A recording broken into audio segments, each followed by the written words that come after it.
learning to paint, a commitment to learn. I mean, I've always had this desire and this commitment to be the best at what I can be, and it's the best business partner with my wife, the best painter, the best athlete, and so I want to be the best husband. I want to be the best father. So I actually had a conversation with your wife in prepping for this podcast. One of the things I asked her was, what inspired you about your husband? And she said, welcome to the All In Podcast, where we talk to businessmen who are husbands and fathers. We talk about faith, family, fitness, and finance, all areas of life and how they all affect each other. So stay tuned for today's episode. Today we have a special guest on the All In Podcast, my friend Chris Berry, but probably to you known as the Idaho painter. And he's had an influence on my life a decade back in learning how to paint. He's put out so much good content that's affected the painting community massively. So I appreciate and honor him for all the work he's been doing. But today we get to dive in beyond the painting. Who is Chris Berry? What was his childhood like? Growing up in a Christian home that was dysfunctional, broken, abuse, and all the stuff. Him coming out of that, finding Christ, his own walk, getting married, and now as a successful businessman, man of faith, loving father and husband. We even get to get some feedback from his wife and daughter at the end and what they say about him now as he has totally transformed his life. So stay tuned as we talk with my friend Chris Berry. Go ahead and introduce yourself to people that have been hiding under a rock and do not know who you are in the trades. Well, I started in the painting trades probably around 25 years ago, started painting. I was originally, went to college to get, educated. It's what my father, pushed me to do, and actually worked my way out of the trades. But, I found my way back into the trades, sometime, after working behind a suit and, or a desk, in a suit and tie. And so I think it's been about 25 years I've been a painting contractor. And I think about 13 years ago, I started a YouTube channel to help teach and educate and to help market my painting company. And then that just, began organically growing to the point that I eventually made YouTube my full-time job. My painting channel is Paint Life TV. I've got over 2,000 videos on how to paint a house. On my YouTube channel, I post 2 videos every week. You can find us on Instagram, Facebook, TikTok, Twitter, Pinterest, LinkedIn, posting content almost every single day to teach and educate, and then just to kind of, post some fun content and what I do. And I think it became my full-time job, social media, about 5 years ago. And so if you want to learn how to paint, we will teach you how to paint. We've got 4 online courses. So outside of YouTube, where everything's free, we have paid courses that we, now offer on our website, paintlifesupply.com, where we teach and educate, where our courses are very structured, detailed, chapter lessons, quizzes, final exams. We are launching on September 1st our furniture flipping course. I've got a cabinet refinishing course, a masking course, caulking course, and exterior painting course. So we love to teach and educate, and that's what I'm all about. And eventually, became known somehow as the Idaho painter. So interesting story about the Idaho painter. Rewind 10 years ago when I was getting into painting houses, he was the guy who shaped my painting career.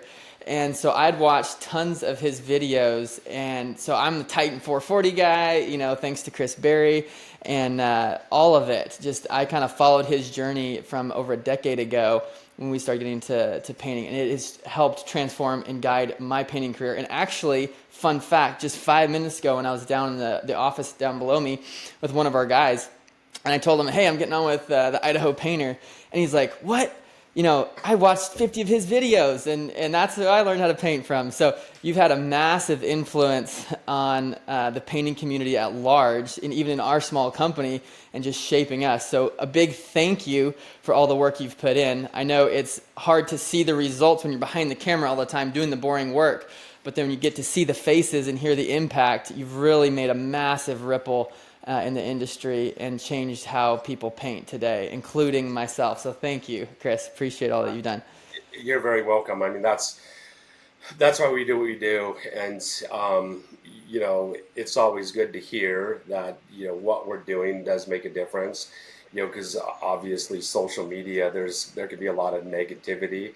When you put yourself out there on social media, and it could be easy to get discouraged and just quit doing what you're doing, when you see all the negative comments, but I recently just got back from Atlanta, Georgia, doing some appearances, and I just had a lot of people come up to me and just encourage me and thank me for what I've done. And that's what kind of like just resets the battery and reassures me what I'm doing does make a difference to a lot of people out there. So I appreciate hearing that from you. So that's cool to hear. Yeah, absolutely. And that's one thing that I'm just now experiencing this year as we're doing group coaching and online courses and all of that. The gap between the boring work behind the camera, shooting the courses, all the editing, all the marketing that you don't see any results, right? Yeah. And then, months down the road when people go through it and then you get the testimonies and then it makes it all worth it. It's totally different than one-on-one when you're on the stage or something. So that's a unique thing I'm just now learning that you've done for a long time. Yeah, it's been quite the journey. So, but I wouldn't change anything. So, God's blessed, my painting company. God's blessed, us in this journey on Paint Life TV, which spun into the brand Paint Life and an online store and a retail store. It's been a blessing, and so definitely appreciative. Yeah, that's awesome. So here at All In, we talk a lot about faith, family, fitness, and finance. And so behind every person, there's those areas of our life and where we're at. And so we want to inspire men to rise in all areas. And so Chris has a powerful and unique testimony of his own. We all see him as the Idaho painter on Paint Life TV, but behind that, he has his own story, his own pain, his own victories and struggles. And so do you want to just tell a little bit of your story and background that got you to where you're at as the man, the Idaho painter? You know, how I got where I got. I grew up at a young age in the construction trades. I think I was like 12 years old. Swinging a hammer. For my father, I think I was making probably 50 cents an hour. And he just kept driving it in me and telling me I needed to go to college. And I think he felt like he was never succeeded because he didn't get out of the trades. He eventually did, but at that point in time, he was a framer and a carpenter, and I think it was pretty hard on him, and he felt like the only way to be successful it was to go to college. So he drove me to go to college, and I eventually just went to college, got a degree in urban and regional planning, and it wasn't my personality sitting behind a desk, with a tie on. And, it was just a journey for me trying to find something, that fit, Chris Berry and my personality. At that point in time, it was in the early 90s, the economy was really bad. Um, I couldn't get a job right out of college, and I eventually fell into law enforcement, in Idaho, of all places. I was born and raised in Southern California, and the only place I could get a job, my wife had a baby, and I was desperate to, provide for my family. And so we packed up and left Idaho to, become a police officer. And I worked in the jails and then worked, out on the streets. And, eventually, I left that to go back to college to get another college degree in computer networking. And, fate be it, when I was getting ready to get done with college with that degree, I was working in the computer industry. The economy tanked again, and it was in early 2000s, and one of the companies I was working for, was downsizing, going out of business. Another company bought them. I went to that company. That company eventually was wanted to send me back to California, and I went back to California with my family, and it just wasn't, meant to be. I mean, we ended up going back there because of a family tragedy, and you know, my wife finally decided we need to just go back to Idaho, and I came back to Idaho, was offered another job in the tech industry, and I kind of just came up with this thing in my head. I got to be able to control my own destiny, and not work for somebody else. And I just got this crazy idea because my friend of mine that I grew up with in California, he lived in Boise, Idaho.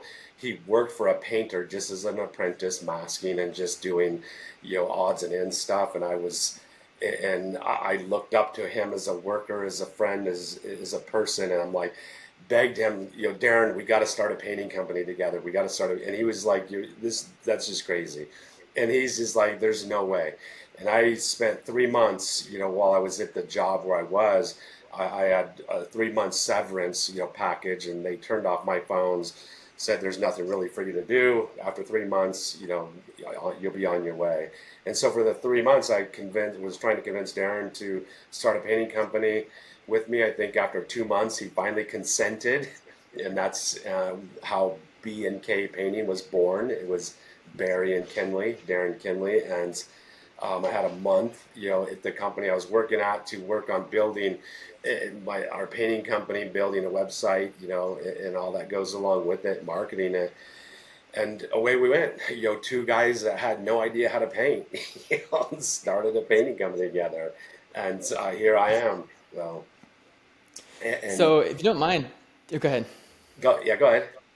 I would say talk to the person who maybe loves working with their hands, but maybe they have similar influence of you got to go to college to make a living, you got to get an education, and but maybe their passion is just doing something in the trades. What would you say to that person who's at college age about the opportunities and the lifestyle that working in the trades can afford versus sitting at an office if it's not your thing?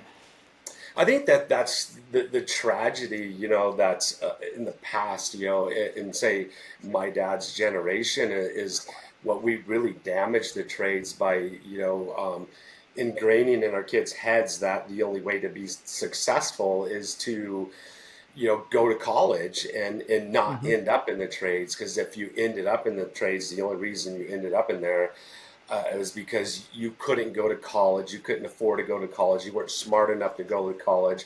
And I think, it kind of like, people started getting this mindset that, well, the only reason I ended up in the trades is because I failed and I couldn't get a higher education, or it just Yeah. wasn't for me. Going on and continuing on to get an education wasn't for me. So now I'm just in the trades. I'm just a tradesman, and I'm never going to amount to anything. I'm not going to be able to make the money that a white collar worker is going to make. And I think it just, and so then the trades had this negative connotation with it that nobody wanted to go into the trades anymore, and now there's a massive shortage of people in the trades, and that's a whole nother story. But I think I entered the trades. I kind of grew up into it. I didn't have any idea I can make money and be successful at it, but I just wanted to control my own destiny. But when I entered the trades, I, took all the knowledge that I had from college and said, I think I can make this successful. I said, I knew I was going to make it successful. And I, ran a very successful painting company, very, very successful financially. And I Hmm. absolutely loved what I did. And think of all the things I did. I sat behind a desk in a suit and tie. I was in the military. I was in law enforcement. I flipped pizza at Pizza Hut. I worked in the paint department at Home Depot. Of all the things I ever did, when I finally, through my journey in life, in my early to mid 30s, became a painter, I finally found something that I loved, and I finally found something that I thought matched my personality, and this is who Chris Berry really is. And you don't have to go to college to be happy and to have success, working. And I think the trades offers that for thousands of people, if not millions of people across the world. The trades can put a smile on your face. They could put a big bank account in your bank, and they can take care of your family. And I would highly, encourage anybody that wants to pursue the trades to do so. Yeah, thank you. I personally don't think there's a better time to get into it for a couple reasons. One, you mentioned the massive shortage. There's just not enough skilled labor. And so even There's if you're not top tier skilled labor, you're still valuable because there's just such a gap. And as Yeah, you continue to improve and just put your heart into it, you'll get to the top very quickly.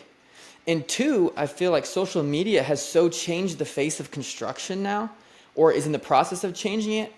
Like you said, back in your time when you were starting, like it was the lowdown job if you couldn't get anything else, right? It was the last yeah, resort. People that were uneducated or dumb, and now there's construction businesses, and yours is one of them, ours is one of them, that are leading in systems and client experience and all these different things that were never associated with construction companies before. We're yeah. used to what we call chucking a trucks that just show up with the truck, and that's all they have is their tools in the bed of their truck, and they just do the job. They don't have processes and systems and teams and all this stuff. And I think now's the time to get in if there ever Yeah. was a time. Yeah, it's only gotten worse, over the years, the shortage. I mean, in my area, every painter is hiring. You literally, if you just had the skill of masking and caulking, you could probably go anywhere in the world and get a job today. And in Idaho, you could pick up the phone book, call three painters, and you're probably going to have three jobs within an hour. And you can pick and Wow. choose which one. And it's the other thing, I have to say is I entered into the trades without any experience whatsoever. I wasn't a painter. I had no background in the painting whatsoever. I painted an oil painting when I was, a kid, and so Yeah. I was kind of like had a little skill in art, but I entered painting, and it was a big struggle for 5 years. A lot of challenges, messing things up, getting kicked off of job sites, and not doing so well, for the first 5 years. And it's kind of what inspired me, to create my YouTube channel. But now you have YouTube. I mean, you have books, you have social media. You can learn the trades so fast, versus when I started, there was no YouTube, there was no books, there was no way to learn but other than trial and error. And now you could jump into any of the trades and learn the trade fast. And the learning curve to success is going to be, so much flat, or so much steeper because you're Yeah. going to learn Yeah. quickly. So, yeah. And literally rewinding, I mean, like 7 years ago, we painted a massive house, like, I don't know, 6,500 to 7,000 square foot on the lake. So like 4-story, with this big boom lift out there, all off of YouTube videos that the Idaho Painter put out. Yeah. Free content.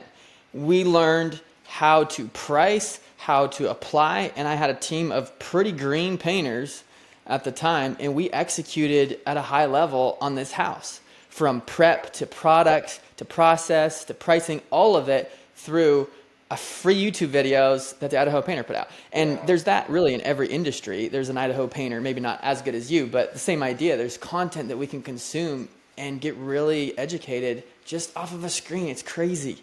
Yeah, in every trade. I mean, what I do, there's a lot of me in painting and a lot of me in, framing, drywall, insulation, roofing. There's nothing you can't learn out there, and learn quick. If you want to just, if you're willing to just sit down, watch video content. And I think just as an example, there's one of the largest painters in Minnesota, company's huge company.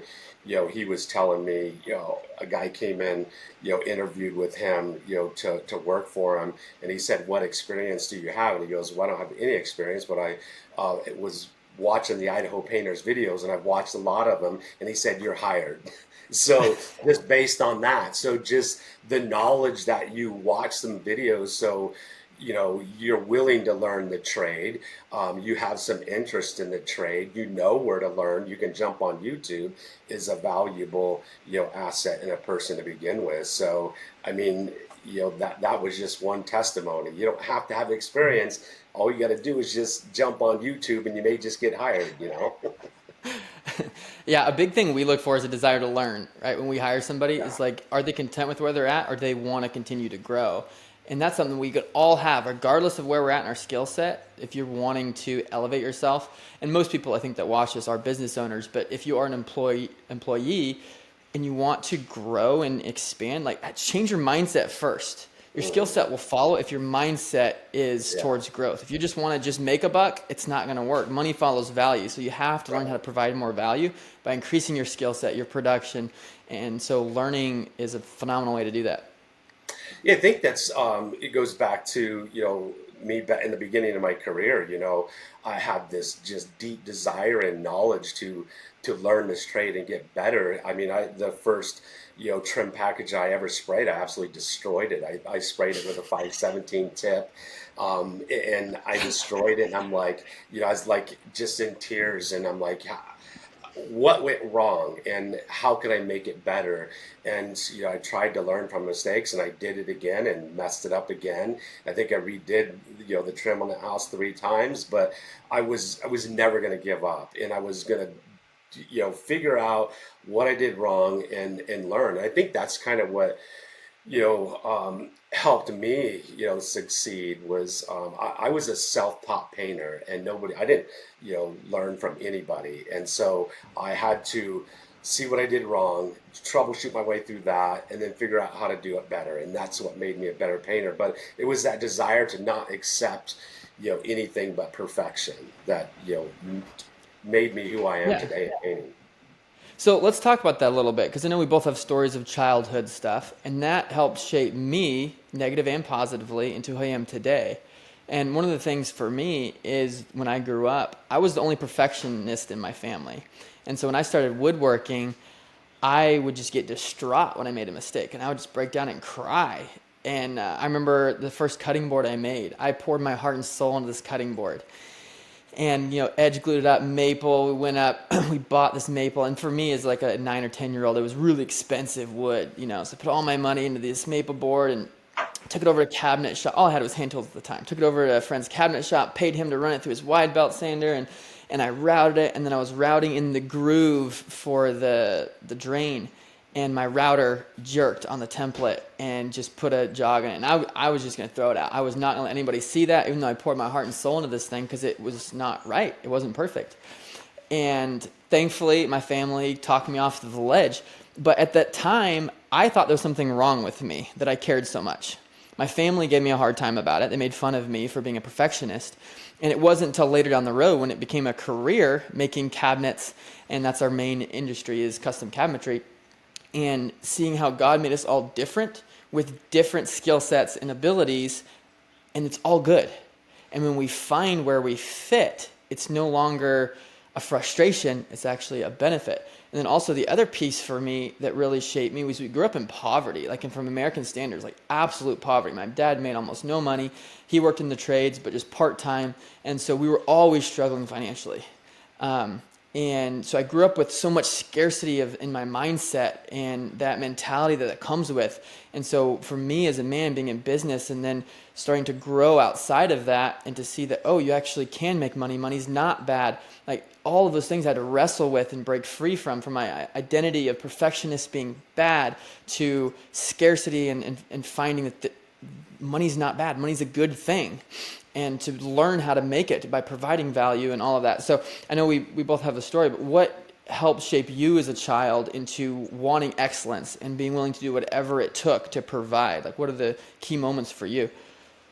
I think, um, part of who I am is, my mother and father, and both of them, were perfectionists, and that was kind of, you know, part of my DNA, and then my, father was a workaholic, so I was, that's, kind of, and I would say my mother is too. I mean, she, in her 80s and she's still working, and so, I think that was just ingrained, into me, growing up, and to, work hard. And then as an athlete, I was a perfectionist. And then, whatever I did, work wise, I was a perfectionist, and then, eventually, as a painter, when I started painting, I think that, you know, kind of defines, me. I was, fell into the trades, and nothing was good enough for me, as a painter, other than perfection. And I can't say I didn't shed any tears over some interior trim packages or some front doors, but I think, growing up, my family was, I come from a divorced family, so I grew up with my father, and he eventually got remarried, but there was a lot of challenges, with that. But just growing up with him, and him driving me, to perfection in everything I did, including sports, was um, you know just molded me and made me who I was, um, and I think it's probably a good thing. But like you say, it's like you, it was, sometimes, if I wasn't so hard on myself, maybe the journey would have been a little bit easier. But then I wanted to be the best painter in the state of Idaho. I wanted to be the best painter, in the nation. And, there's no competitions for any of that, but that was my mindset. I wanted to learn anything and everything I could to make myself better. And not only, for myself, but for my clients. I mean, I really had a passion to, provide my clients with, Mhm. value, but a high quality product, and that was Yeah. just really ingrained in my blood, and I think that all just, you know, comes from my upbringing, being raised by my, father and my mother,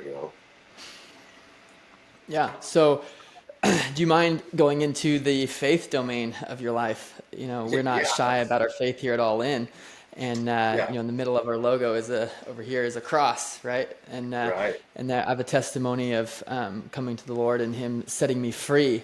And then from then it's just been a journey of growth. Like that, that's where it started. It's not where a journey ended. But you wanted to talk about your faith domain and how that's changed every area of your life.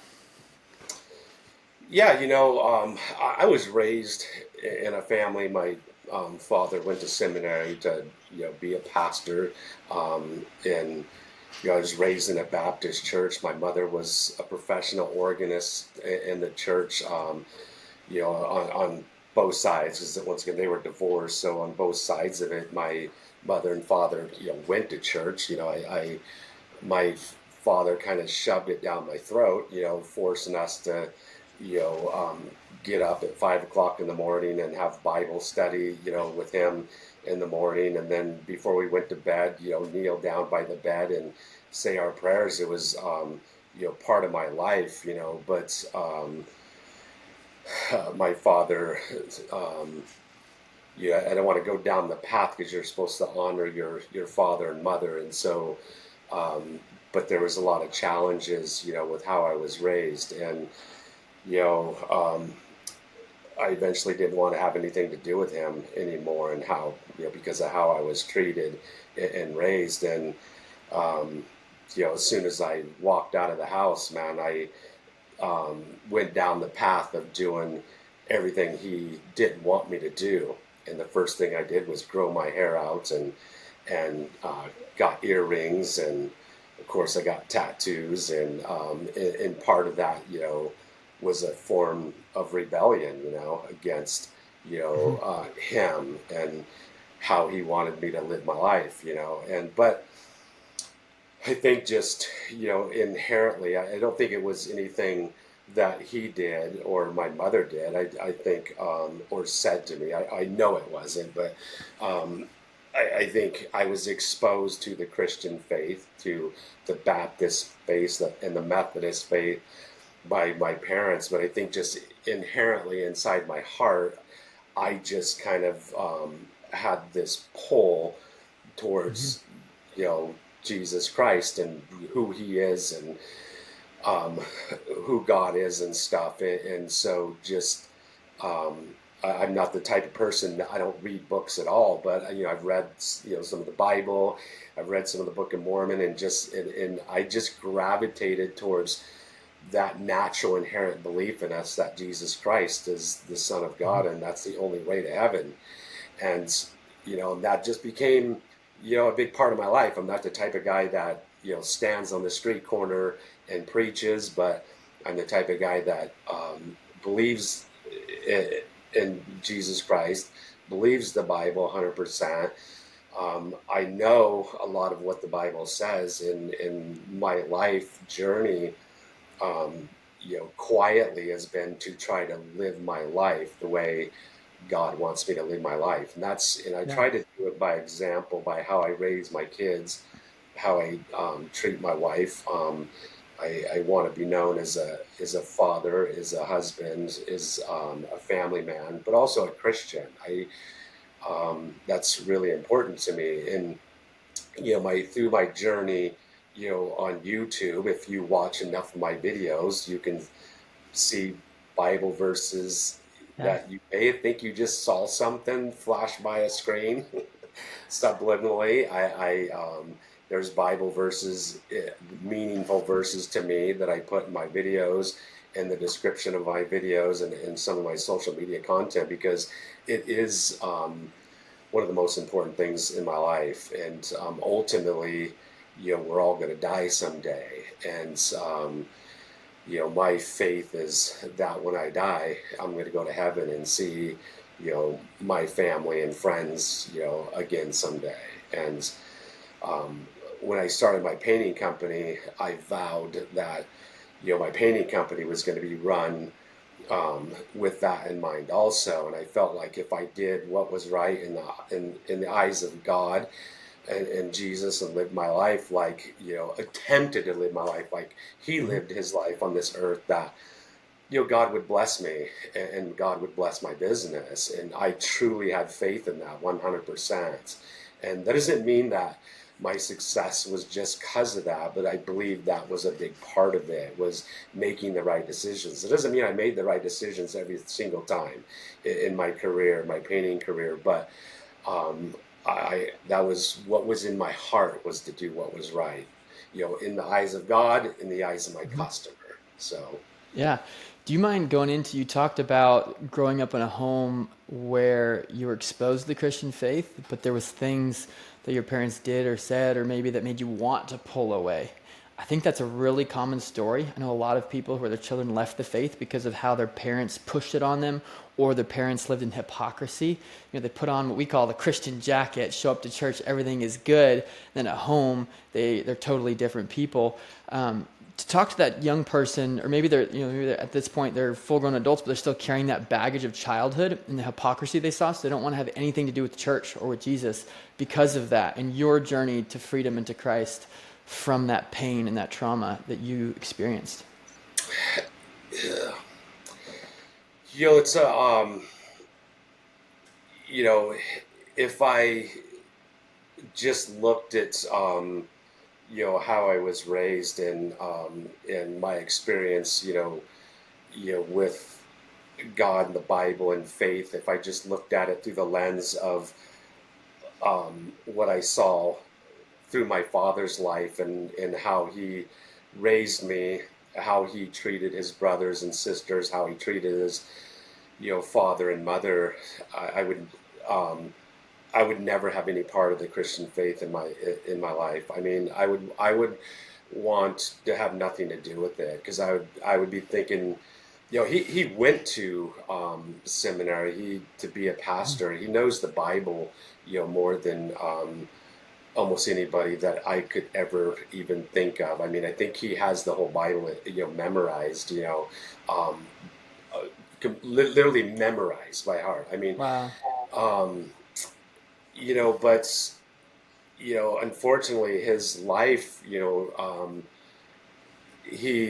of the things God calls us to do is forgive, and my father lacks forgiveness, and that's for anyone, for me, Mhm. for anybody, and he can't forgive, things of the past. And I come from exposed to a lot of abuse, physical abuse, and mental abuse, and you know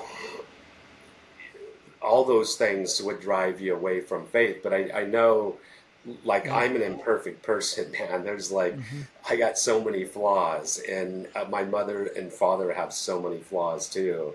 And so, that's just, unfortunately, um, you know, God did not give him that gift of forgiveness, and the gift, to just love others, for who they are, and the gift, um, to just want to be, part of your family, and the gift of to be social and not antisocial. And, I, you know, my father is who he is, man, and that's, Hmm. I can't change that. And he's a flawed person, and so I can't say,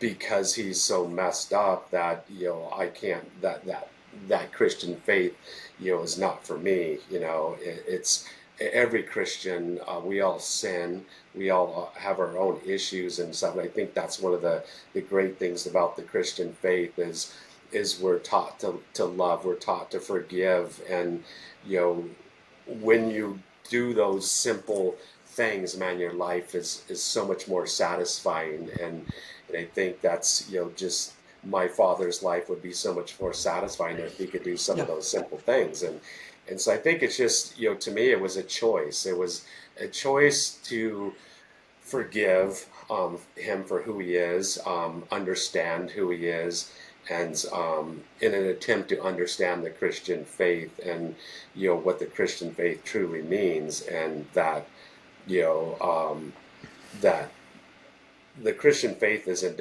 defined by one person. It's not defined by my father.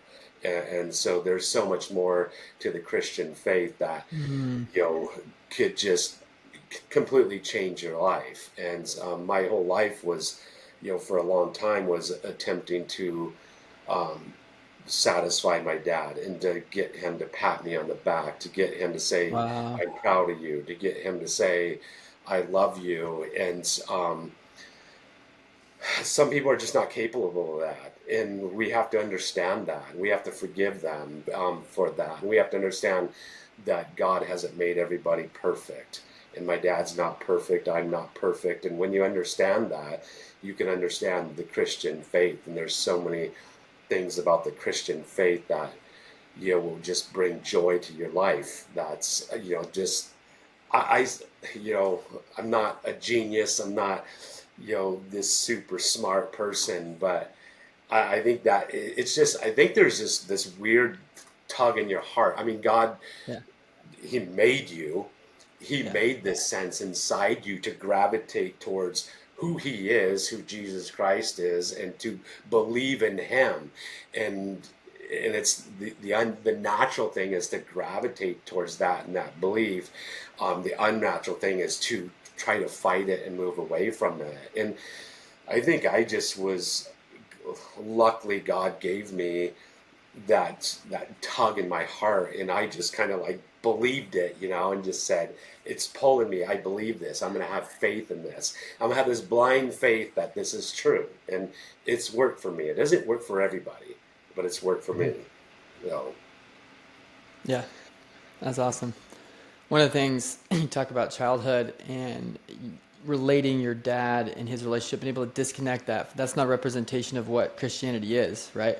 And to know that Christianity is not about us, it's about Christ and what he did for us. Like, that's the core.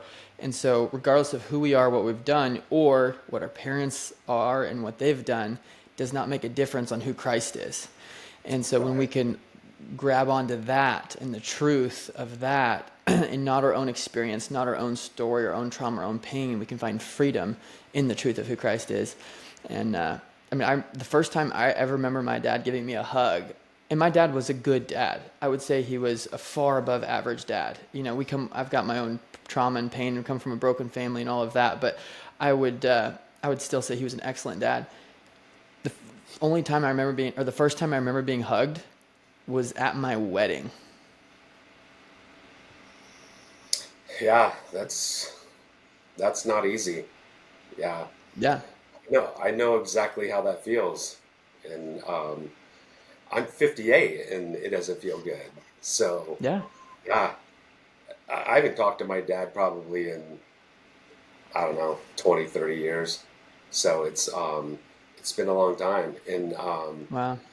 I can't even I can't even think of a time that I remember my dad saying he loved me. I can't remember a time that my dad hugged me. And so, and at 58 years old, that's not easy. But I think that's the thing. Like, um, you know, I have such an amazing family life. I have such amazing children, such amazing wife. That's eventually that the love I get from them overcame the lack of Yeah. love that that you know I ever it's still waiting for from my father. And so I think that overcomes, love overcomes so much. And then just having faith that the creator who created me loves me. And that I don't have to have the earthly love from my father to still go to heaven. And Hmm. and then understand that all the pain's going to go away someday. But it doesn't mean that it's any easier. Yeah. You know and that you're curious and wondering.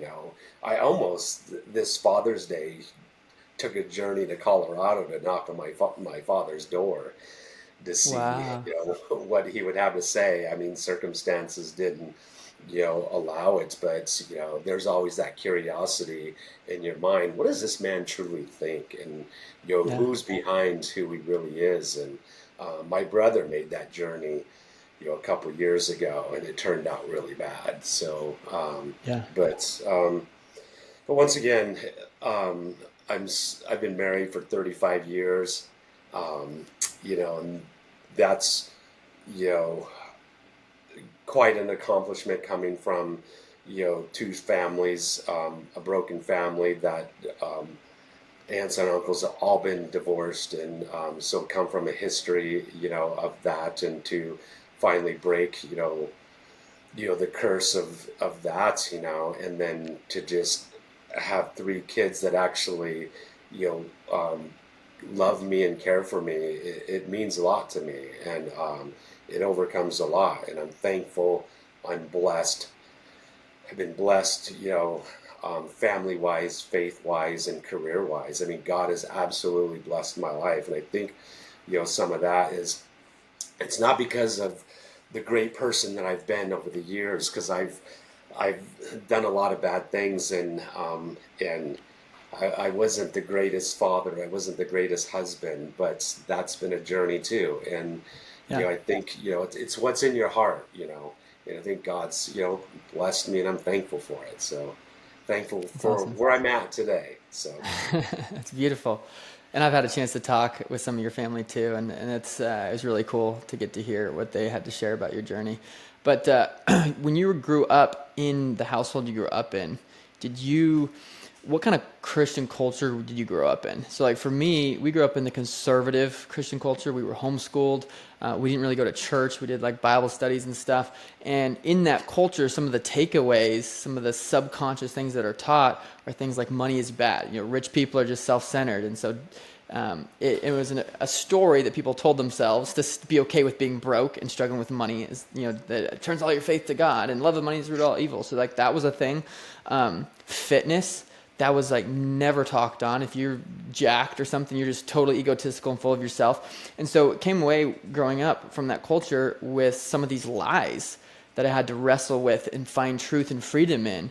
And now I work out regularly, and I just weighed in this morning at like 23 pounds more than I did 2 years ago of just muscle that's that I put awesome. on. I'm still a small guy, right? That's awesome. Now Good for you, you. if anyone sees you, you're jacked. So Did you grow up in that culture where that's a positive thing, or did you have to find that on your own outside of your family culture?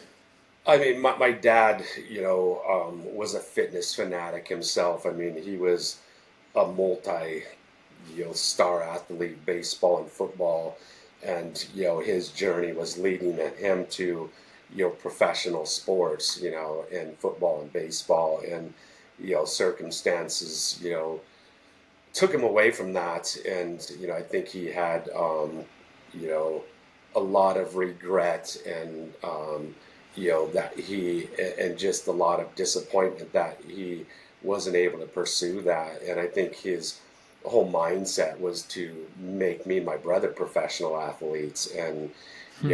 and specifically in baseball, and that our journey started out in baseball, and my dad was obsessed with us becoming successful athletes in sports. And my dad was worked out. He was built a lot like me, you know um, and I saw, when I was born and raised around that. I was born and raised around him, working out, and I just vividly remember he was really big into calisthenics, not going to a gym, but he worked out, at home, doing calisthenics stuff, and was pretty well built for without going to a gym.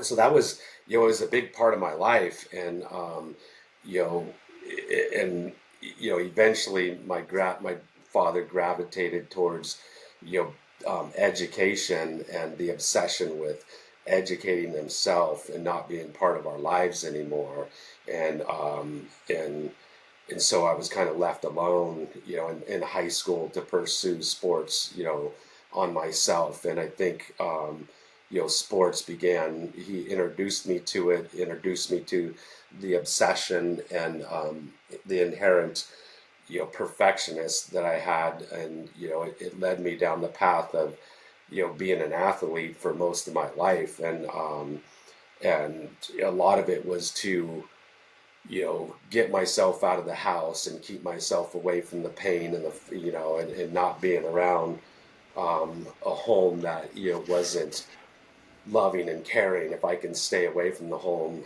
as much as I could, that's what I did. And, and eventually, you know, because my dad gravitated towards, education and not being part of our lives anymore, I gravitated towards trying to win titles to prove to him that I was successful, and to try to get his attention and get him away from his books and education and his narcissism and self-centeredness. And I, I for a lot of years, beyond college, I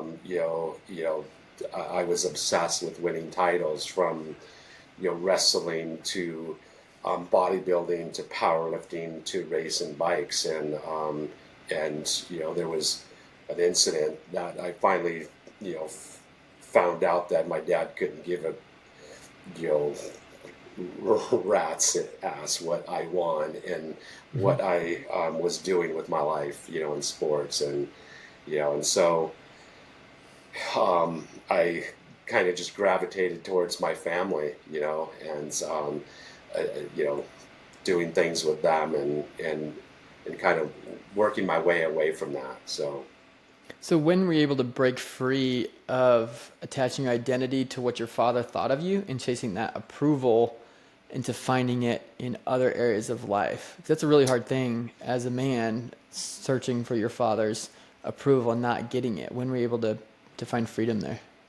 I think, like, my identity was, in sports, for so much of my life, and trying to win titles and prove that, I can be successful, because I think there was so much outside influence from my whole fam, not just my mother, father, but some aunts and uncles were involved in that, and instilling in my head I wasn't going to be a successful person. And so it's at that point in time, to me, success was, if I can, win titles, then that would prove I'm successful. Eventually, that migrated to something else, but when I won the overall Mr. Idaho title, I flew back to California to show my dad the video of me winning that title, and he was playing the piano and wouldn't even like turn his head and look at it when I put it in the video, and he said I could care less about watching you on stage, winning that title. So he wouldn't even turn and watch it, and I knew at that point in time, Whoa. no matter what I won, no matter what I did, it's never going to satisfy him. And so that was a big, turning point in my life, that winning titles to prove my point to him was never going to happen.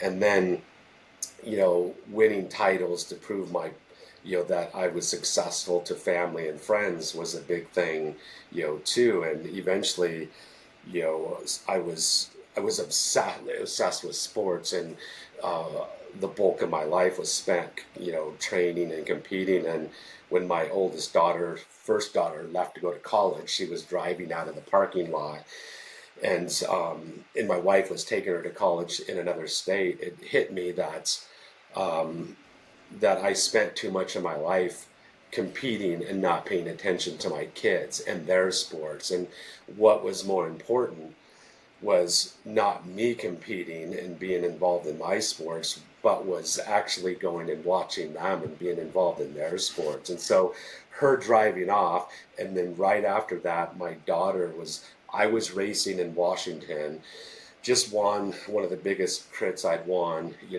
racing wise. My family wasn't there, which they were always there because they were supporting my daughter who was in another state, competing in soccer. And I stood there and I was just like, I can't believe I'm standing on the top of the podium. My daughter's competing. I should have been there. This medal means nothing. And so those two incidences, I made a choice and a commitment in my life at that point in time that my sports will never take precedent over my kids, and I'll never miss another event they ever have, and I'm going to try to go to all their practices. And it completely changed my life, of in perspective of how I saw sports. And no longer was riding my bike 4 hours a day, and obsessed with winning titles, and I didn't hadn't competed very much even after that. It's like I get more satisfaction from watching my kids win than me being able to compete. I mean, it's still like in my blood. It's just like I keep thinking, I mean, when can I get back and race again someday, or compete in CrossFit someday? Because it also, I gotta say, like, sports steered me away from a life of drugs and alcohol. And I Mhm. have an addictive, compulsive personality. And if I wasn't Mhm. involved in sports, I'm pretty sure I would have been a drug addict or alcoholic. And so I'm, in one respect, it made me self-centered and miss a lot of my family stuff. But then another respect, it kept me clean, Mhm. and not going down another destructive path. So, Yeah. yeah, For me, that was work. I just worked a ton as a young guy, and I yeah, didn't work out, but that was my escape, right? That was my drug of choice, so to speak, yeah, was working a ton. yeah, yeah. Because that's what eventually. I mean, I've been a workaholic you know, a lot of my life too, and you know, and that all happened from an incident in my life when tragically my mother-in-law died. I believe she was 56 or 57, and up until that point, I told myself I wasn't going to work 8 hours. I wasn't going to work overtime. I was not like sports were like the most important thing in my life. And when she passed away, it completely changed my life. And I felt like I didn't prove to her, that I could work hard and provide for her daughter, my wife, and I didn't have that opportunity, to prove that I could be a good father, that I could be a good husband, that I could be a good financial provider. And the day she passed away, it completely changed my life. And I Wow. decided to be, committed to provide. And that's what turned my obsession into work and providing. And I right then, it's like not soon after that, I started building a house for my wife and my kids, and with my own hands. And my oldest daughter, lives in it to this day. That's So we still awesome. own it. And I said I didn't have the chance to prove to her, in person, but I'll prove to her because I'll see her again someday, and so we'll have this talk. And I know, so so I made this commitment to financially provide for my wife, my kids, to put them through school, college. YouTube was a blessing because YouTube paid for three kids to go to college. Um, their room, board, education. They all walked out of college not owning a dime, in education. So God blessed me with YouTube. YouTube blessed them with an education, and That's awesome. I've been a workaholic, ever since, and that's been, this real balance too, to um, not work to make so much money to provide to to spend time with your family also, because I came up, you mentioned, kind of a poor background. I grew up similar. I was a very poor background. My father was just a construction worker. We didn't have anything. I remember living on TV dinners and Mhm. top ramen, and I wanted to eventually have some of the luxuries in life, and because I didn't have them growing up, and so Yeah. I worked my butt off to be able to provide those toys and luxuries that I'd never had, and those experiences for my kids. And there was some, maybe some guilt, faith wise, that I'm spending my money unwisely, but I also uh, give what Mhm. is due, to God. We give back to Him through our Yeah. church and other ministries, and so that's a big part of our life, is to give back. If you give back, God will honor that. And so I spend the money on my toys, but I still honor God in giving to Him, what He deserves. So I remember as a kid growing up, we had never had a car with AC. And all we ever had was just, I mean, they were just junk traps. Like $500 cars is all we ever got, that just had problems and multicolored or whatever. And so I remember um, at 15, I bought my first car. And the number one requirement was going to be, is going to have working AC.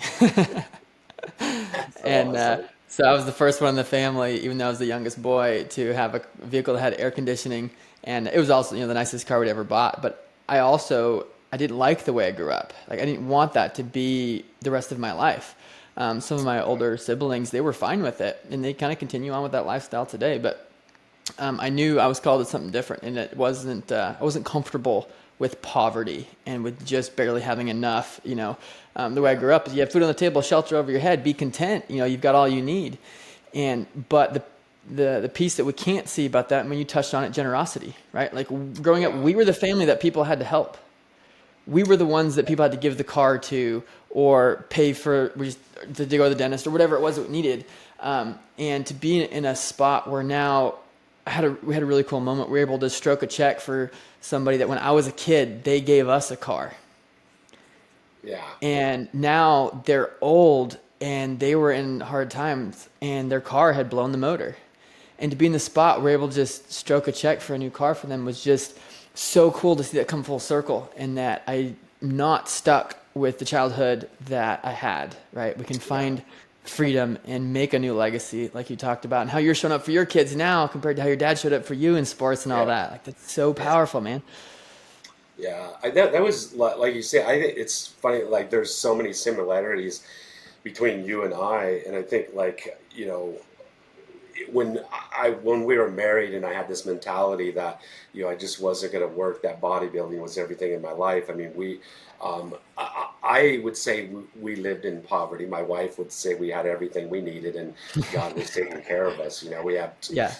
we define it like differently, but I was always embarrassed to never be able to pay for dinner, and we always, like, every time we went out, with her parents or her brothers or her sisters, it's like they always paid, and that kind of weighed pretty heavy on my heart. That I couldn't pay, and I couldn't not only pay for us, but I couldn't just pay for everybody. And in my life is a lot different now, and I feel so much satisfaction to be able to give, because I work hard, and I feel good. I remember, the first time that we were able to go out to dinner with my brother-in-law and sister-in-law, and I said, "Hey, we'll cover that check." It is a good feeling. It's a Yeah. and because it just weighed so heavy on me for so many years. And growing up in high school, one of my daughter's kids didn't have a car. My kids always had cars.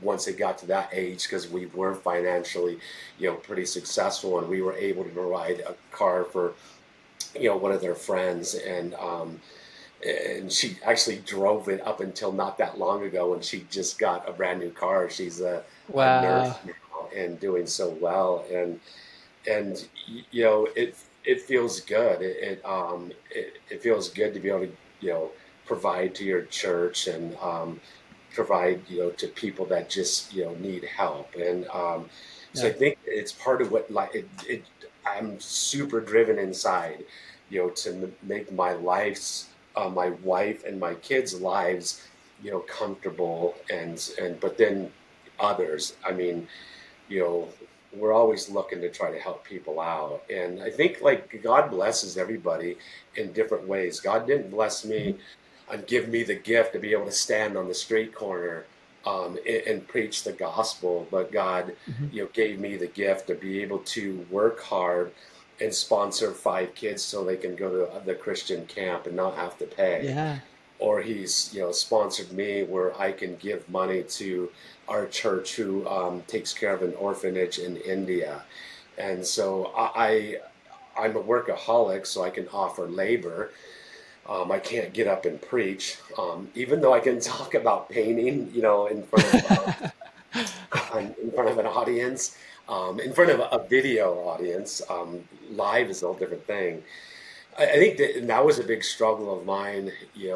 A lot of my life was like, I'm not doing what God called me to do, because I'm not, out preaching and witnessing. I'm not going out, as a missionary on the mission field and Mhm. doing these things. And I finally, one of the pastors, said we're all gifted, and with certain gifts, and one of those gifts is actually the ability to work and earn money. Yeah. And that really hit me pretty hard. And it finally, like I said, oh my gosh, I do actually have a gift. Yeah. And I don't have to feel guilty, and I can feel happy and proud of what God gave me. I mean, when I felt like the limited gifts He gave me, I mean, they're all important, and it's an important gift. So Yeah. I'm thankful for There's that. I was thankful for that, that pastor who, brought that to light, to me. So, That's so good. Yeah. I think so many people are in that spot. And I wrestled with that some too of, we've all been trained, taught, and educated of who we're supposed to be, what we're supposed to do, what it's supposed to look like, sound like, all of it from our family and our culture and our church.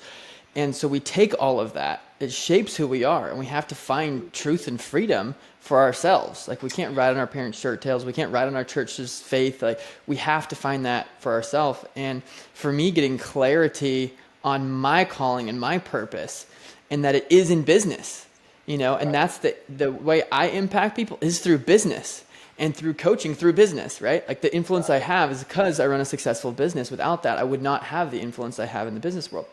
And so to realize that that is a gift and it is part of the body, yeah, it doesn't look like super spiritual, like people would tend to say you have to be a missionary or a preacher or a door knocker or something, right? And I know people that think if you're not doing those things, you're not right with God.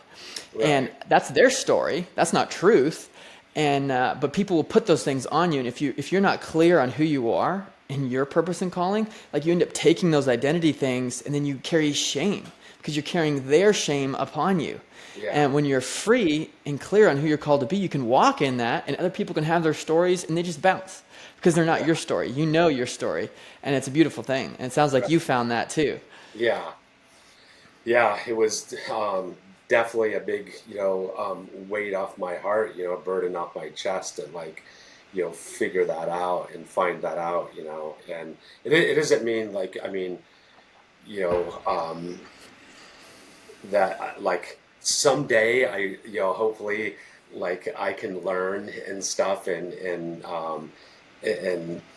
like migrate down that path, but if it doesn't happen, then I'm okay, with, what God has blessed me with. But, you know, I know my wife, we did, like, I was involved in, work with, being the WANA games director and stuff like that. And Hmm. that in itself is, kind of like part of the mission field. But, even when I was doing that, I didn't feel like, I was good at it or talented at it, or is what, because I didn't have the gift to be able to say, hey, before the games start, let's say a prayer. It wasn't my personality. I Yeah. was about, the games, and the kids absolutely loved me and loved, the passion for the games, and people loved me as a games director. But I always felt like I was failing at it because, I was the spiritual leader. But I think I think my son-in-law Armando kind of said it, about, me at one of our, birthday dinners where we always get together for the kids' birthdays. And, you know, I'm not a man of a lot of words. Surprising, you probably wouldn't think that, but because of me in social media. But I don't have a lot to say. I have a lot to say about painting, but um, like, I'm not trying to preach to my kids and say this is how you got to live your life, or this is how to be a Hmm. good father. Trying to tell my son-in-laws this is how to be a father, this is how to be a husband. What I do is I try to, like, teach, not by my mouth but by my actions. And he said, Hmm. Chris, teaches by just living his life. And if you just watch him how he treats his wife, that's how we should treat our wives. And so it made me feel good that, somebody can see that, and understand that I don't say a lot, I internalize a lot, but I do deeply inside. I have a passion for, trying to, teach through how I, Hmm. live my life and walk my faith. I think that's, exactly my YouTube journey. Hmm. I do not get in my YouTube videos, and I don't preach. I don't talk about my faith in my YouTube videos. I throw Bible verses in there. I try to, I try to show people who I am by my actions. I've never cussed in a video in over 2,000 videos. I I hope I've never done anything that dishonors, God through any of my videos, or just Hmm. teaching and educating. And it's amazing how many people come up to me when I do appearances that say, "You're a Christian, right?" And I don't have to say I am, but they have a Yeah. feeling I am. And Hmm. that's what makes me feel good inside. And I think, above anything, I want to, when I die someday, the legacy I want to leave is to have honored God through my YouTube channel. And the way I can do that is just live a life that, represents Jesus Christ as he walked the earth. And then if it's, throwing some Bible verses up there, and it's amazing how many people see them, because when I don't put them on, people will start messaging me, "Hey, I haven't seen a verse for a while." And then, I'm like, "Oh yeah, I forgot. I got to start doing it again." So, but that's who I am. That's, you know, um, Chris Berry. And, I think, I'm 58, and I'm getting to the point now where I'm almost content with who I am and who God made Wow. me. And, it's been, a big journey. It's been a big journey to try to figure this all out, and it's been fun. It's had its ups and downs. It's had its challenges, but, I don't think I would, have it any other way. So, Yeah. Yeah, it's beautiful. That more is caught than taught. And so you living a way that people can watch, especially your children, right? yeah, They're catching those things of how you're treating your wife, how you're treating them, how yeah, you're showing up when people aren't looking, the integrity, all of that. You can say anything you want, Yeah.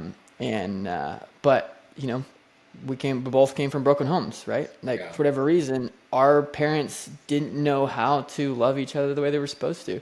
Yeah. And so I coming into marriage, I didn't have a good role model. Like I had to figure it out from scratch. How do Yeah. you love a woman?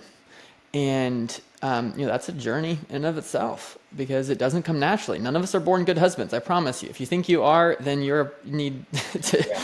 to change your Yeah. mindset.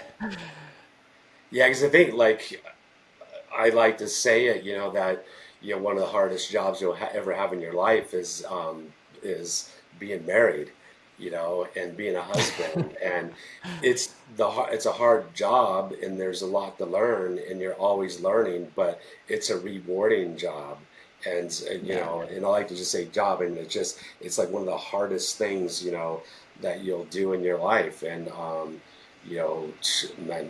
my marriage started off like pretty wild, and it wasn't good, but it's been a journey, and we're just men and women are so different, and it poses a lot of challenges and stuff, and I think that the thing is divorce is such a big thing, and it's just gotten worse because the easiest way is like, hey, we just don't get along, we don't see eye to eye, and just we might as well go our separate ways. And what my wife and I, we got separated. We were living in different households, but the one thing I Wow. knew, was my problems, and I knew that no matter what, like I had problems, my wife has problems, but I always knew that I was probably 70 to 80% of the problems. And if I fixed 50% of that, I'm still taking 40% of that problem to the next marriage. And Yeah. it's just going to be the same cycle. And so, I mean, my faith, because I believe that divorce wasn't right, obviously was a part of not getting a divorce, but Yeah. just that knowledge and just thinking about it logically, just going, look, it's not going to be any different in another relationship. I mean, it's still going to be another female who has the same female traits, but it's going to be just something different about her that, well, you didn't like this about that one girl. Now you're not going to like this about that one girl. And you just carried over your 40% of your 50% of your problems. And you're going to eventually, if you want to be married, you're going to eventually have to work these things out. And, Yeah. through faith is one of the things that helped us, work things out, the commitment to be married. And, I got to say, it's been an awesome journey, and wouldn't have that any other way either. And Yeah. I mean, it isn't like I've been married 35 years, and um, there was one couple that I know, some friends, and the guy told me, and they're a young couple. He said, "We've never been in a fight ever in our lives," and I'm just like, that's about the dumbest thing that somebody could like ever say, because for one thing, it's not true, and I don't know how you define fights. And if it Yeah. really was true, there's something wrong going, something wrong here. But I still get in fights with my wife now. I mean, come on, we're human beings, and this is a Mhm. journey where it looks different now, and where we just learn to have boundaries, and we learn how to argue, and accept each other for who we are. And it's a journey, and it's a path that we're going down, and it's been 35 years, and it's been pretty cool. So um, Yeah. So a lot of people use just the measurement of time being married as like the measurement of success rather than the quality of their marriage. I know so many marriages that, yes, it lasted, but no one was happy. yeah, No one knew how to love each other. They know how to communicate. They just stuffed and stuffed and stuffed. Maybe that's why they didn't fight. Maybe they fought all the right, time. But either way, I don't see the measurement as the measurement of success, meaning the length as a measurement of right, success. And I've got to see you and your wife interact, and I would say sweet relationship you guys have now.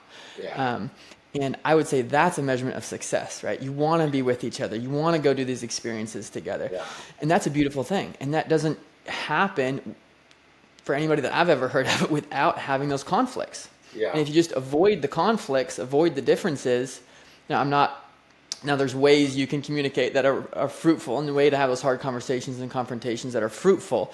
I'm not just saying get in fights all the time, because that can divide you, but through those conflicts and facing that, you can actually find unity and agreement, and you Yeah. can be drawn closer together. Yeah. And so if your measurement is not ever fighting, you're just stuffing and avoiding the real things that could bring you together. Yeah.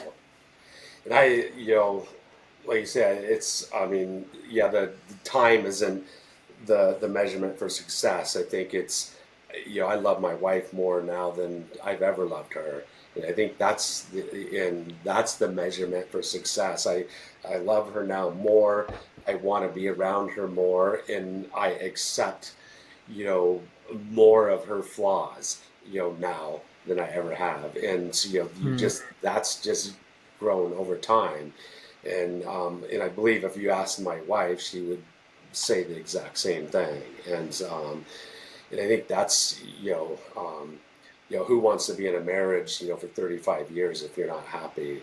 I mean, I am one happily married husband and one happy father, and so That's I think awesome. that's like probably if you ask me, what defines success to me is, success is not the amount of money I made. Success is whether my wife loves me and my kids love me, and whether Beautiful. as a family unit, whether we all get along and get together as a family and enjoy each other, and whether my three daughters are friends and best friends, and we have all that. So I feel like I'm the most successful person on the planet.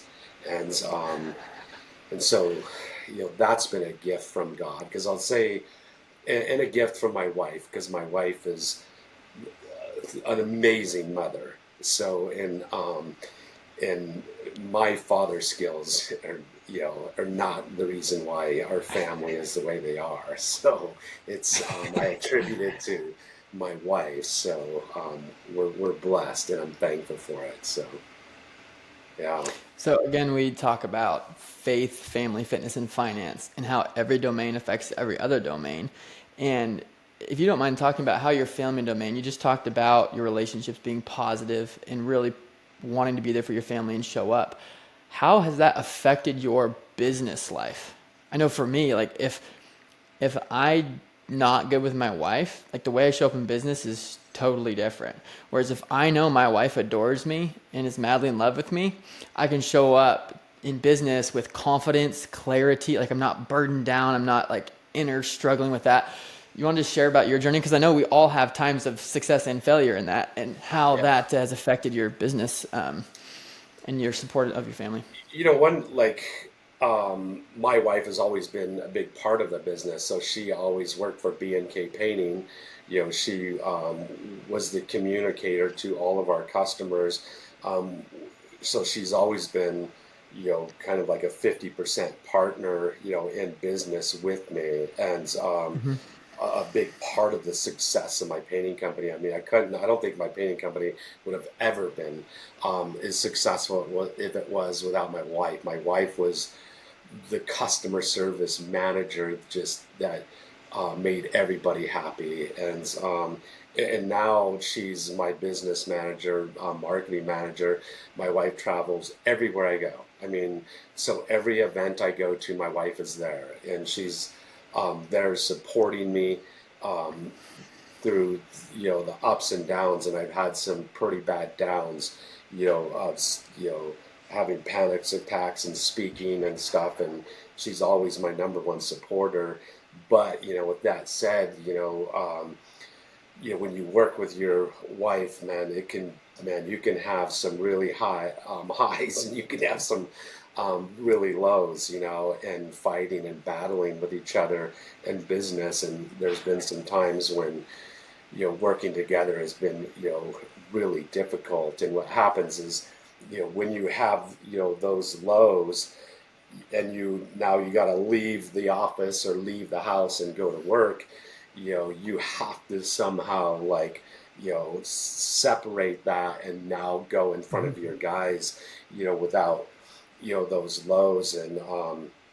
and without the negativity and without the anger and stuff, there's got to be a separation. And um, that was just, man, just a long journey, man. And Hmm. for a lot of years, it's a struggle. I think it's a struggle working with family in general. I worked for Hmm. my mother, her toy business. I worked for my father, um, when in his business that he had and stuff. And it always turned out really bad. It was, and if I didn't have such a good experience with my wife, um, you know, because eventually I didn't, my painting company separated from my partner, negatively. And, our accountant said, don't ever do business with family and friends, ever. And when we were setting up the business, he just said, it's bad. It's going to end bad. And so for me, it ended bad, 3 times. It never ended good. Now, with the exception with my wife, I mean, my wife, and it's only ended good and been good because of her communication Hmm. skills, and she's always been the person to make it work, and she's like the glue, and I'm the acetone that's trying to break the super glue. And um, but her understanding of my personality, and it's been a long journey. It's not easy, working, with your spouse. And but I think it was, once again, it comes back to like my marriage was a commitment, faith wise, and just a commitment to be there and grow. Um, Working with my wife, I I never wanted to not work with her, even in the bad times when she was just like, then I'll just quit and you just go and hire somebody else. And I'm like, no. It's like, you can't. I have to have you. We'll figure this out. We'll work it out.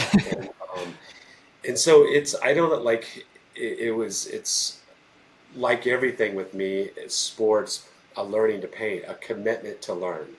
I mean, I've always had this desire and this commitment to be the best at what I can be, and it's the best business partner with my wife, the best painter, the best athlete. And so I want to be the best husband. I want to be the best father, and um, some things I work at harder than others. I think I work at all of them. I think I could Yeah. work at some of them more and be in I'm gonna die someday, and I'm never gonna Yeah. be perfect. We Yeah. all are gonna die someday. That's just, Yeah.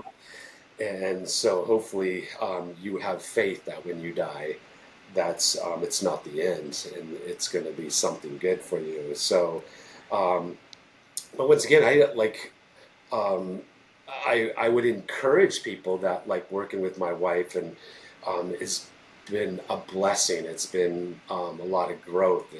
I'm thankful for it. I love it. I've had amazing experiences traveling with my wife, stuff that I would have never had traveling alone.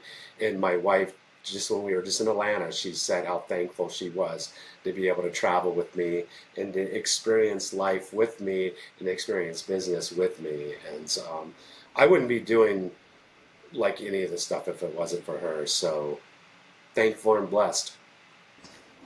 That's awesome. So I actually had a conversation with your wife in prepping for this podcast.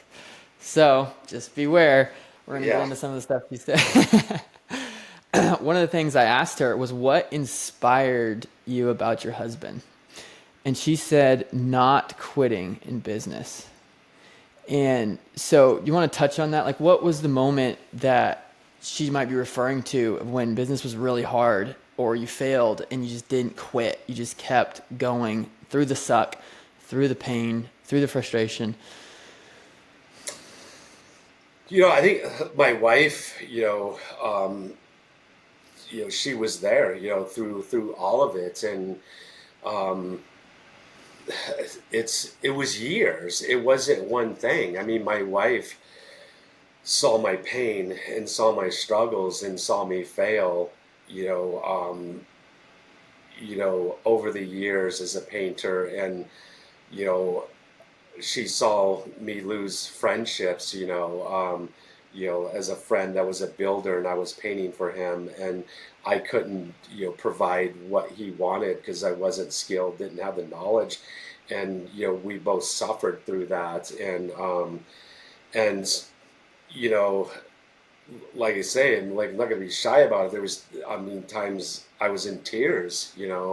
and because I couldn't get it right and I couldn't figure it out, and and she, just saw that growth and that journey just every day, and it was, accumulation of 5 years of pain and struggles in the painting industry, and being a self-taught painter, and you know, um, you know, it's just funny because she's not the perfectionist like me. That the first trim package I sprayed, you know, she walked in there and thought it was amazing, and she's only going to say it's amazing and that I do great work, and she's gonna, you know, not, but she sees me, the pain inside me and the struggles inside me, and just knows, and she knew I wasn't going to quit, and she saw me just processing the information and talking about it with her, and the pain and struggles, and just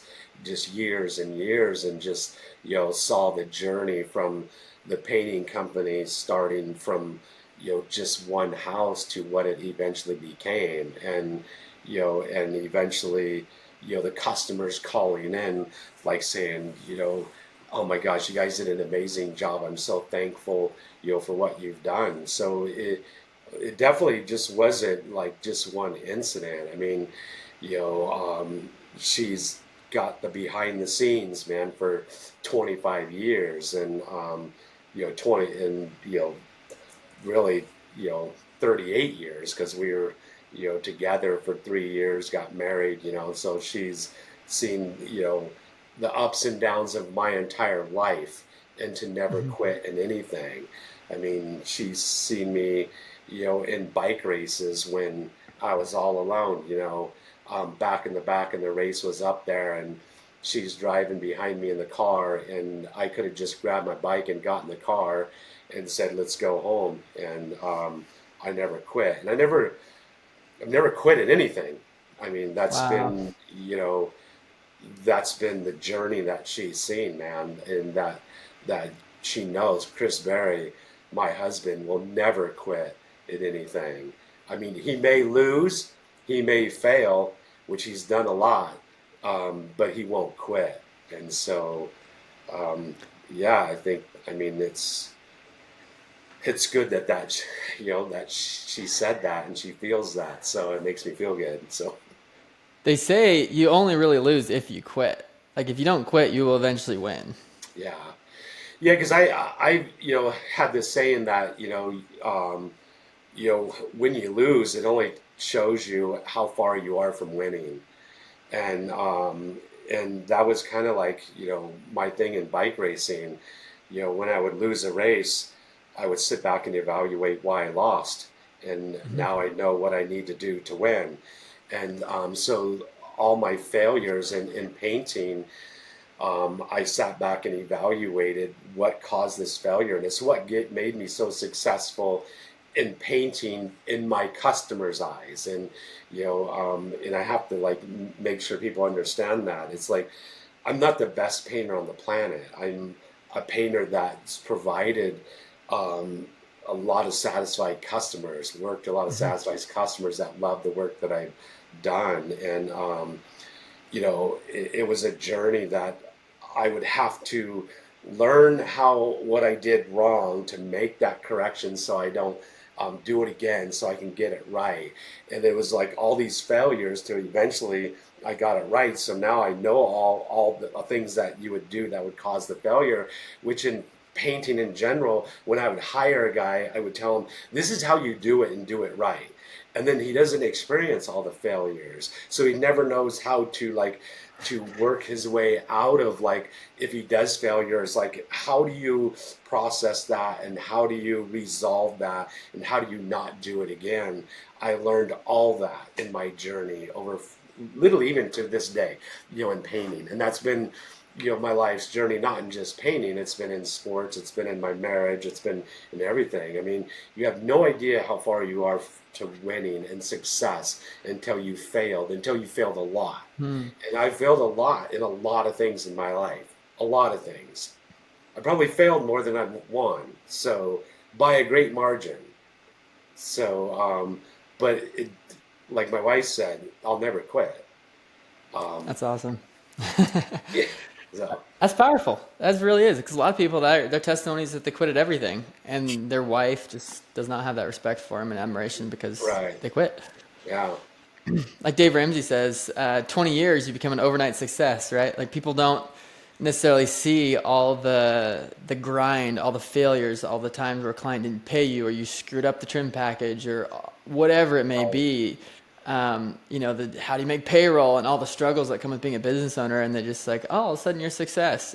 right, And it's not how it goes. None of us are overnight successes. We all have our yeah, story of failures yeah, along the journey. The only reason why we ever succeed is because we didn't quit in those failures. right, We didn't quit when it got hard. We didn't quit when we made mistakes. We didn't quit when people were mad at us. We didn't quit when we felt like quitting. We just kept going. right. Yeah, I wasn't an overnight success in anything. And even my journey in YouTube has been, I don't know why, like anybody watched any of my videos, man, the first 300 I did, but they were so bad. And, and I was like, that wasn't like what I was good at. I was not meant to be, on camera in video, making videos and stuff. And I kind of just fell into it. And that was a long, long journey. And even after um, 8 years of doing it, probably 10 years of doing it, I got up on stage and um, in IWF a couple years ago and had a Hmm. massive failure, had a panic attack on stage, and wanted to just quit everything. And Wow. what I was I doing, didn't know I was about that. so embarrassed and so ashamed. And my wife just was by my side through that whole thing, and it took me a while to want to get in front of a crowd again. But once again, it's like I told her after a while, it's like I want to do over. I want to be able to try that again because I know I can do it better. And I got that chance at a Rust-Oleum event, not too long ago, a few months back, and I started going down that rabbit hole of having a panic attack again, and I just said, "Here we go again, man." It's like, and and everybody left, and the next group was going to come over, and I just said, "God, this is." I don't know if this is for me, man. It's like I think I got to just throw all the notes away, throw everything away that I had in my mind, Hmm. how I was going Hmm. to do this and how I scripted it, and just said, just I don't know, give me some words to say. And from there, it just went off like a bang, and I was like, oh my That's gosh, awesome. thank you so much. And so yeah, it was crazy. It was um, another wow. So it's like you're always presented with those ups and downs, um, and even like I said, I mean that was just months ago. That it was another scary time, and where I just thought I was failing again, and then God helped me and worked me through it, and away we go. So to the next event and the That's next awesome. speaking event. My coach talks about getting through the suck box, and it's like I just started on social media, a personal page, like 2 months ago or something, and so I just have a few dozen posts on there, and so I suck at it right now. You have to get in the reps. And he's like, you just got to get through the suck box. For you said it was like 300 videos. Most people aren't willing to put in the reps that are embarrassing, the reps that look like failure to get good at something. Right. And so they never find real success because they're not willing to make the amount of failures it takes to win. And that can be Yeah. in any area of life. That includes marriage, right? That includes in following God. That includes in your fitness. It includes in Yeah. your money. Like all of it, you have to be willing to fail, get back up and learn from it and go at it again, Yeah. and or post the video, send it, and you're like, that was awkward. Didn't deliver. Oh well, I can do better next time. Yeah. Yeah. The problem is when you hit send, you're sending it out to the world, and the world is pretty harsh. And Yeah. I have to say Yeah. that, and because unfortunately, um, the good people watch and enjoy, and at most they'll hit a Mhm. like, a little, thumbs up. But they don't have a lot to say because it's like, hey, thank you Yeah. very much. They have a lot to say when they see you in person because that's what the people that really matter, and it is the vast majority of people. They want to say thank you to your face. They don't Mhm. want to just type it because there's not a lot of meaning behind it. But the people that, the trolls, the keyboard warriors, the people with Mhm. just anger inside Yeah. them, and just and and just people that are just kind of lost, and just don't know what to say. It's easy to say negative stuff on social media and put people down on social media. And I have to say, Facebook is the worst of them all. There's more Interesting. negative people on Facebook, um, less on TikTok than YouTube and stuff. But you know, if you, you know, if you use the comment section as the bar for whether you're doing good or not, you probably won't be making and posting videos anymore. All you got to do is just Yeah. go look at my Facebook and look at the comments. I mean, you would wonder why I'd ever like post a video again. But but it's just interesting. As you post or you like you're a successful businessman, and within the industry and within the trades industry, there's a lot of jealousy when people do have success, and that's one of the hard things within us as individuals, that we struggle against, is when other people are successful, we're not. We want them to Mhm. fail, or we want them to put them down to build ourselves up, and it's just human nature, in some people, and it's a sin inside of us, and some people will vocalize that, on social media, where the people that would say positive things probably really want to say like 3 paragraphs of positive stuff, but they don't want to Yeah. type that. But Yeah. when I was just in Atlanta, I was there, and I was just getting ready to leave the Unita booth, and this gentleman walked up. He had 2 individuals behind him, and he said, "I just wanted to meet you." And I'm like, that's cool. I shook his hand and asked him who he was, and he said he flew from Maine to come down to see me, just to see me at this event, because he had Dang. heard I was there. And I'm like, "Who's this?" And it was his aunt and uncle. And I'm like, "Oh my gosh!" It's like he brought his aunt and uncle with them, and he just wanted to meet me, talk to me, and say thank you for what I did for him. He was from the Ukraine.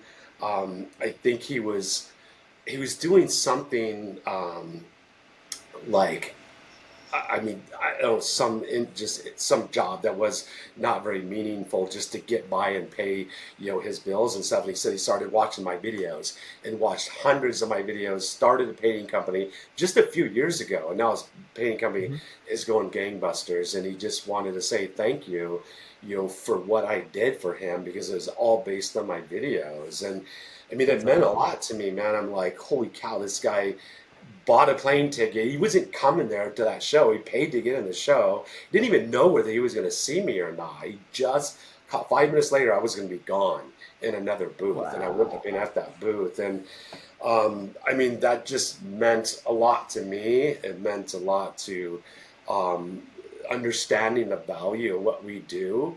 That one person. I said, man, it's not the people on Facebook that say negative stuff that will ever influence me in what I do. Because there's Mhm. one of them. There's one guy that says something every time on TikTok. It's just, you need to just go away and die. And That's and so awful. it's Oh it's my. yeah, he actually threatened me that if he saw me in person, he was going to punch me right in the face. So it was kind of By the interesting. way, if you've ever seen Chris, not a good idea. He's pretty jacked. And so it was kind of funny because I thought I saw him at the show, and thought I saw him walk by, and it was kind of funny. But you know, once again, you're posting content. Hopefully you have success doing it and stuff, and take most comments, with a grain of salt. Yeah. I see you looking over. Do you need to wrap up on your end? Yeah, Lisa just came. I got a call pretty soon. I got to take with Okay. something coming up with our Shopify. So Okay. We'll wind it down then. okay. Yeah, on that note, like we just had, since we last talked, we had 3 events and 3 in-person coaching events, and that were awesome, right? And the third one was the pinnacle, the most transformational event, and we had a highlight video, and we posted that, and one of the first comments was somebody who is just like, what a joke, right? Now, he deleted his comment and he reworded it, but it still showed up on my end that he had posted that. And it just made me sad. It's like this guy, rather than being curious of the lives that were changed, the bondages that were broke, instead of that, to be content and okay with himself, he just has to label it as, what a joke. This is fake. It can't be real. Because otherwise, he would have to look at his own life and say, well, maybe I could be set free too. But if he says, oh, any transformation is fake, then him being where he's at, he's okay. Now, I don't know the man, so I can't speak to it, but it just makes me sad that these people, like, it's just a reflection of them, not of us. Yeah. Yeah, that's an unfortunate thing. I mean, I think that's once again human nature is we are and I am, and can be very judgmental, as an individual, as a person, and it's easy to judge what you see, in front of you as fake. It's easy to judge, me as not a real painter, or judge me as only doing what I'm doing for money, or being a sellout, and not what's sad is just making a comment like that or making a judgment without truly getting to know the person. I think Yeah. that's I think the tragedy and what hurts the most in the comments when I see them, because I do see them, I do read them, I do read a lot of them. They used to really hurt my feelings, in the past, and I think what hurts more than anything is the harsh criticism and the harsh judgment without knowing, Chris Berry and the true person I am, the family man, Mhm. the Christian man, the father. And, I really think like every single one of those people would, change their mind what they say. Not all of them, if they just met me in person and not, made a harsh and quick judgment, literally over a 45-second TikTok, It's crazy. and It's sad to God, me. It makes me sad thinking about those people's reality, yeah, that they have to live with themselves and that mentality, yeah, because they're carrying that all the time. If that's what they think about other people, they're carrying that, and it's a reflection of how they think about yeah. themselves to a certain extent. Yeah, it truly is sad. And I think because I went and looked at the one guy that said, he wanted to punch me in the face, and I went and looked at his profile, and he's got a wife and kids, and I just thought that, how sad that is, that how he like looks at me, it's probably a reflection of who he is as a father and a husband. Maybe, maybe not, but I mean, Yeah. there's a good chance of that. And I just thought, it is sad. And I mean, it's sad that, you know, that you would want to an attempt to hurt somebody that you don't even know through text in a description on there. And you know and there are a handful of people who are trying to make me go away, and like we hinted on a while ago, I ain't going away. I ain't quitting. That's No matter how awesome. judgmental you can be of me and stuff, but my hope and prayer is that just more and more people see me for who I truly am. That we are a content creating platform, an educational platform that I feel like has been blessed by God, has got God's hand on it, and that we truly want to honor God through what we do and what we post, and that people can see that, and and that I hope I can inspire people, you know, to um, be better husbands, be better fathers, and inspire them to get into the trades. Painting trade, the greatest trade there is. No offense to your trade, but um, I just got it's to make it better. I got to become the Idaho painter of cabinetry, right. right? Make it So, I cool. mean, I think that my goal in doing this podcast is just that, is to inspire people, and hopefully some of the people that saw me in a different light can see me for who I really am, I love and that. be a positive influence on their life. So Speaking of yeah, who you are, this is something that your wife wrote about you. When I asked her, keep in mind that you've been married 35 years, and this is what she said, right? She knows everything about you. She said, "I am proud of you, and I am glad you're my husband." So many husbands would love to hear that from their wife, and that's what your wife wrote about you, being married for 35 years. So through all the ups and downs, all the failures, all of that, she said, "I am glad you're my husband." yeah.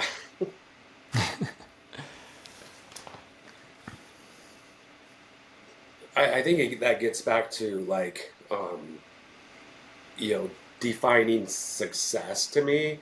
It's like my bank account could be have millions of dollars in there and it wouldn't even matter. It's like the success defined to me is people saying that stuff about me, and especially my wife and kids. Yeah. Speaking of which, I also talked to your daughter McKenna, and this is what she said about you, and we can end it on this. She said that you were the number one support for her journey. And and I just think back to the generational bondage that you were able to break and how your father didn't show up for you. And then your daughter saying that you're the number one support for her journey. And then she goes on to say, he is a man of little words, but his actions are loud. I am who I am because of him. I learned by watching him.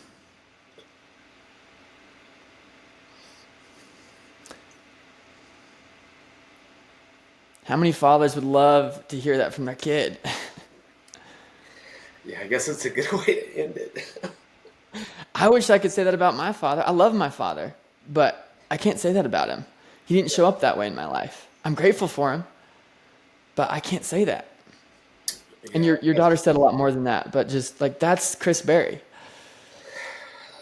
yeah, that's why I do what I do. And is you know I think that's like I said, we're all gonna die someday, and I want that to be my legacy. And, and I think it's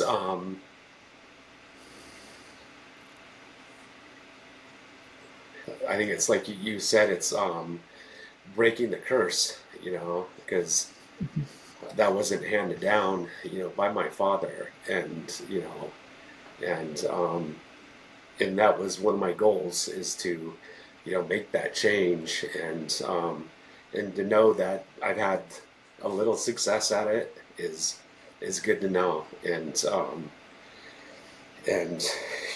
I'll continue to strive in all the rest of my days to you know make that the words in my funeral, and that's what my wife will say, my kids will say, the people that I help will say, my friends will say, is just that.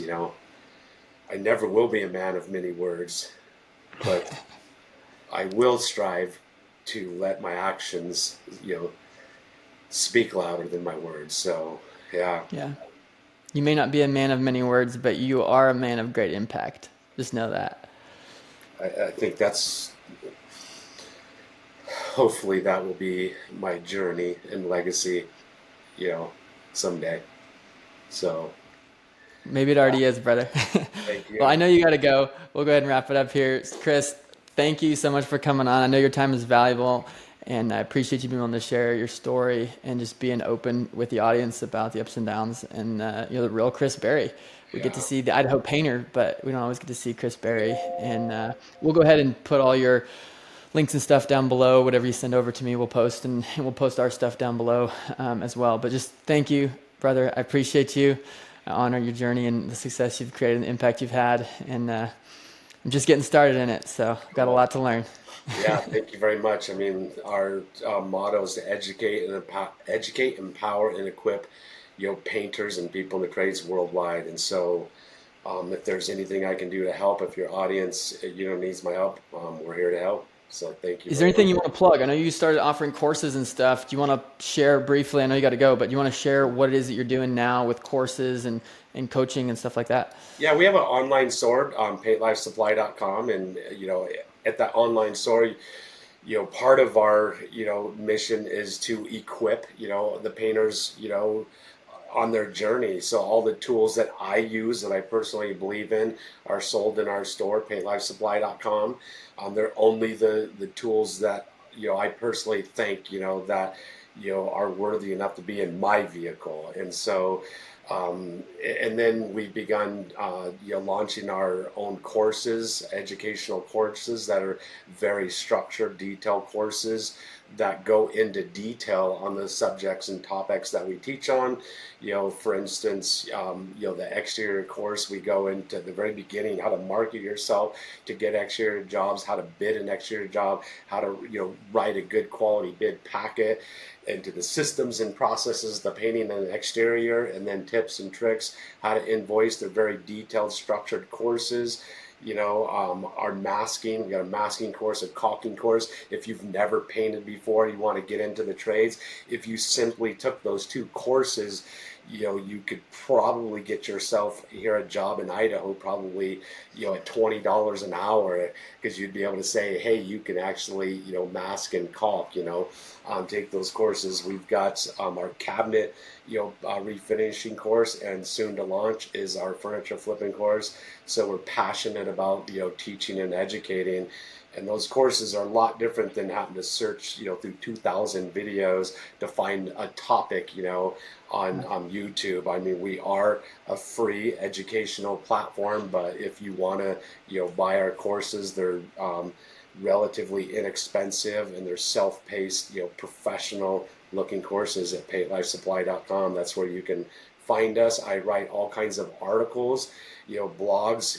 You can learn about all kinds of cool tips and tricks right there on our website, paintlifesupply.com. And then That's awesome. down in the right hand side, there's a chat icon where you literally can chat with us. So if you have a question, we're here to help, and we're anybody that needs help. So I love yeah, it. And I'll just share, I am a customer of yours. I have ordered tools and products from Paint Life Supply, and everything has been perfect. So cool.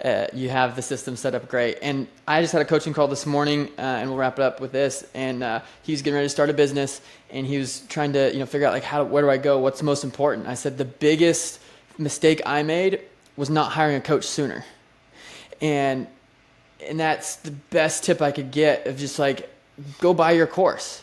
Like, there's no bet. The piper's going to be paid. You're going to buy the course or hire the coach, or you're going to make all the mistakes yourself. And Yeah. Chris has put in the mistakes. He's put in the years of time, and he's built the systems and proved it works. So I would just encourage any of you guys, if you have any interest, I know the value is there. So go check him out. Links down below. And Chris, brother, we'll see you soon.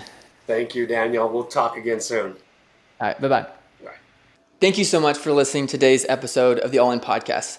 As always, anything we talked about, all the links are down below if you want to follow up with us. And if you could do us a massive favor, and wherever you're listening or watching this podcast, give us a thumbs up and leave us a 5-star review. And then share this episode with somebody who you think might get value from it. Until next time, go all in.